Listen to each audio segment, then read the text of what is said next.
Você sabe que eu já estava chorona. Eu não sei. Pra variar, o professor hoje está bem só, né? Mas eu amo demais vocês. Eu não merecia tudo isso. Ó, a cor que eu sou apaixonada. E vocês têm lugar aqui, né? Vocês sabem disso. A gente vai estar aí trocando, também sabe, Facebook, e-mail. Mas quando vocês forem lá para Salvador, vocês vão entrar, dar um toque, né? Que aí a gente marca vocês me verem durante o dia. Mas eu não merecia isso, gente. Agora vocês são assim, um dos maiores prêmios que eu tive na minha vida.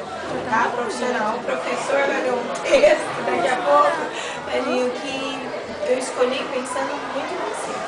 Mas a gente vai se encontrar, é um até logo, não é um adeus. Tá bom? Quero ver tu tá aqui. Tá bom? Amo muito. Eu não sei como agradecer vocês, tá? Obrigada. Tenho sempre juízo.